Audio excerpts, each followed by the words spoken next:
तो दोस्तों, मेरा नाम अक्षय है और ये वीडियो जो मैं बना रहा हूँ, आप देख सकते हो मेरी बैकग्राउंड में कोई ऐसा वाइट बोर्ड नहीं है कि मैं उस पे कुछ लिखूँ और आप उसको देखें और समझें, क्योंकि मेरे ख्याल से बहुत सी वीडियोज़ यूट्यूब पे अवेलेबल हैं, बहुत लोग डालते हैं। मुझे लगा कि मैं भी अपने आइडियाज़, अपने विचार जो है यूट्यूब के माध्यम से सबके साथ शेयर करूँ, तो पर्पज़ यही है ये वीडियो बनाने का। तो मैं ये कहना चाहूँगा कि 7-8 साल हो गए मुझे एक इंडस्ट्री से जुड़े हुए, जिसे आप कहते हो इंश्योरेंस इंडस्ट्री। इंश्योरेंस में लाइफ इंश्योरेंस, हेल्थ इंश्योरेंस, अगर हम इन्वेस्टमेंट की बात करें तो म्यूचुअल फंड, जो आज के दौर में सबसे चहीता एक कॉन्सेप्ट है लोगों का। चाहे जानकारी पूरी ना हो, लेकिन हाँ, इतना लोगों को पता है कि जब चाहूँ मैं पैसा निकाल सकता हूँ जल्दी से जल्दी, मुझे कोई लॉक इन पीरियड नहीं है, रिटर्न्स भी ठीक-ठाक मिल ही जाते हैं। लेकिन ये जो मैं वीडियो बना रहा हूँ ना, ये मैं सेल्स के नज़रिए से बना रहा हूँ। मैं खुद सेल्स में हूँ और हम लोग अक्सर जब किसी मीटिंग में जाते हैं तो हमें ये लगता है कि हम इस कस्टमर के पास जा रहे हैं, हम इस कस्टमर से मिलेंगे, इसे अपना कॉन्सेप्ट समझाएँगे और ये हमें जो है वो हमारा कॉन्सेप्ट, हमारा जो मॉडल है वो बाय करेगा और वो हमारे कहने पे ये इन्वेस्टमेंट करेगा। और ऐसा ना होने पर हम डिमोटिवेट हो जाते हैं, निराश हो जाते हैं, जो कि बट ऑब्वियस है, हो ही जाता है, क्योंकि इतनी प्लानिंग के बाद रिज़ल्ट नहीं आते। पर मैं एक चीज़ आप सबसे कहना चाहता हूँ, जो मैंने तो सीखी है, मैं वही शेयर कर रहा हूँ कि अगर आप देखेंगे कि आज के टाइम में एक आदमी के पास पैसे कमाने का ज़रिया है नौकरी या उसका व्यापार। अगर हम पिछले 2 सालों का डेटा उठा के देखें तो कोविड की वजह से बहुत से लोगों ने अपनी नौकरी लूज़ कर दी। जो लोग नौकरी नहीं खोई तो उनकी सैलरी आधी आई और बिज़नेस को बहुत ज़्यादा लॉसेस हुए, कुछ बिज़नेस बंद हो गए। अब आप ये बताइए कि इस दौर से गुज़रने के बाद हम किसी के पास जाएँ और हम उसको ये बोलें कि सर, मैंने आपके लिए एक मॉडल तैयार किया है, आप इसमें इन्वेस्ट करेंगे तो आपको ये रिटर्न मिलेगी, ये रिटर्न मिलेगी।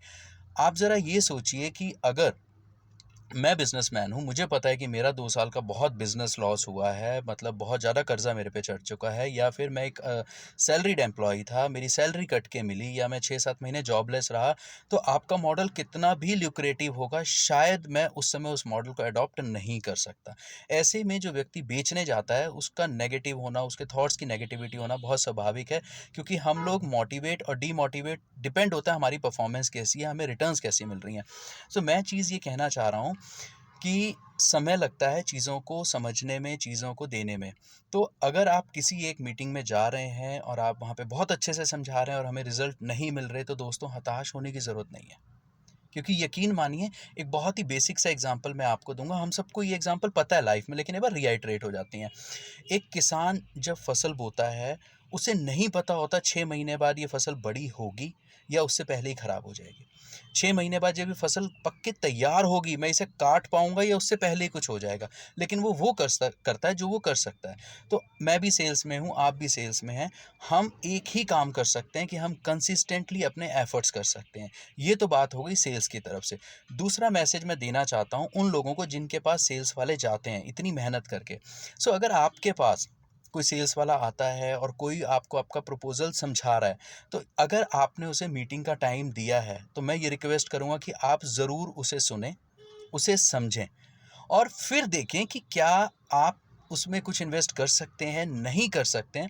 और नहीं कर सकते हैं तो एकदम से मना करने की बजाय आप उसे बता सकते हैं कि ये मेरा जेन्युइन रीज़न है, बिज़नेस लॉस होने की वजह से मेरे पास फंड नहीं है, या मेरी जॉब नहीं थी तो मेरे पास पैसे नहीं है अभी इन्वेस्ट करने के लिए, बट येस, आपका ये प्रपोज़ल बहुत अच्छा है। हाँ, मैं ये कर सकता हूँ कि मैं नहीं ले सकता हूँ, लेकिन मैं किसी को जानता हूँ, मैं आपको बता देता हूँ, आप उनसे मिल लीजिए और अगर उन्हें ये प्रपोज़ल अच्छा लगेगा तो हाँ, वो आपसे ये ले सकते हैं। मेरे ख्याल से बायर और सेलर का रिलेशन सबसे इम्पॉर्टेंट है। लेकिन सेलर ये सोचकर जाए कि मैं जाऊँगा और आज मैं सेल क्लोज़ कर दूँगा, और बायर ये सोचे कि हर बार सेलर जो मेहनत करके आता है मैं उसे कहता रहूँगा मुझे नहीं चाहिए, नहीं चाहिए। तो हो सकता है किसी दिन बायर को चाहिए होगा और उसके पास वो प्रपोज़ल नहीं होगा जो एक सेलर लेके पहुँचा था, और अगर सेलर हर बार डिमोटिवेट होगा, हो सकता है कि 9 मीटिंग, 10 मीटिंग, 15 मीटिंग नहीं क्लोज़ हुई, लेकिन वो 21वीं मीटिंग जो क्लोज़ होनी थी, वो आपने खुद को डिमोटिवेट किया, आपने वो 21वीं मीटिंग की ही नहीं, वहाँ तक पहुँचे ही नहीं, तो आपका क्लोज़ नहीं हुआ। सो दोस्तों, सिचुएशन है, टफ़ है, कोई बात नहीं, दौर बदलेगा, धीरे-धीरे लाइफ़ ट्रैक पे आ रही है, सब चीज़ें रूटीन में चलनी शुरू हो चुकी हैं। तो मेरी बस यही रिक्वेस्ट है कि प्रोसेस में लगे रहिए, कोशिश करते रहिए, हार मत मानिए, आज नहीं तो कल आपको बेटर जो है अपॉर्च्युनिटी मिलेगी। और बायर के लिए मैं इतना कहना चाहूँगा कि अगर आप टाइम दे रहे हैं तो प्लीज़ सुनिए, क्योंकि जो आपके पास आया है वो बहुत मेहनत करके आया है, बहुत ज़्यादा मेहनत से उसने कुछ आपके लिए तैयार किया है। आज की वीडियो बस इसी के ऊपर थी। बहुत-बहुत धन्यवाद।